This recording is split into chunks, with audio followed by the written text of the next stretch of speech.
नमस्कार जिওগ্রাফি एंड ওই ভূগোল এবং আমরা ইউটিউব চ্যানেলে সকলকে স্বাগত জানাই। ভূগোলপ্রেমী বন্ধুরা, আজ আমরা আলোচনা করব আর্টেসীয় কূপ সম্পর্কে। আর্টেসীয় কূপে কেন পাম্পের সাহায্য ছাড়াই জল উঠে আসে এই নিয়ে আমরা আলোচনা করব। প্রথমে আমরা জানব আর্টেসীয় কূপ বলতে কি বোঝায়।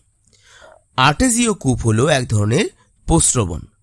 আমরা জানি ভূপৃষ্ঠের কোনো অংশে ভূগর্ভের জল স্বাভাবিকভাবে বেরিয়ে এলে তাকে প্রস্রবণ বলে।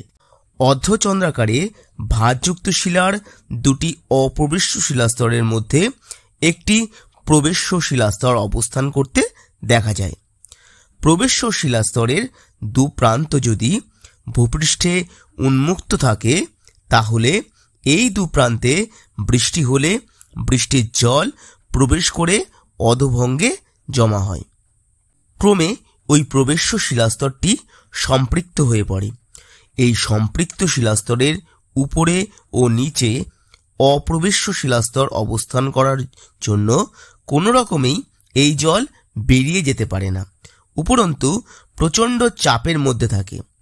এরকম অবস্থায় ভূপৃষ্ঠের উপরের অপ্রবেশ্য স্তরের মধ্য দিয়ে প্রবেশ্য স্তর পর্যন্ত কোনো নলকূপ খনন করলে প্রবেশ্য স্তরের জল পাম্পের সাহায্য ছাড়াই নলকূপ থেকে বেরিয়ে আসে।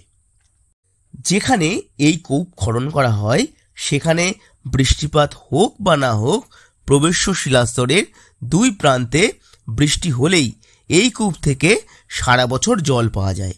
তবে বর্ষাকাল ছাড়া অন্য সময়ে জলস্তর নিচে নেমে যায় বলে তখন পাম্পের সাহায্য লাগে। ফ্রান্সের আর্টিয়াস নামক স্থানে সর্বপ্রথম এই জাতীয় কূপ খনন করা হয়েছিল বলে ভূপৃষ্ঠের সর্বত্র এভাবে সৃষ্ট কূপগুলি আর্টেসীয় কূপ নামে পরিচিত। ভিডিওটি কেমন লাগলো তা আপনারা অবশ্যই কমেন্ট করে জানাবেন। ভালো লাগলে ভিডিওটি লাইক করবেন এবং চ্যানেল নতুন হলে আমাদের চ্যানেলটি সাবস্ক্রাইব করতে ভুলবেন না। ধন্যবাদ সবাইকে।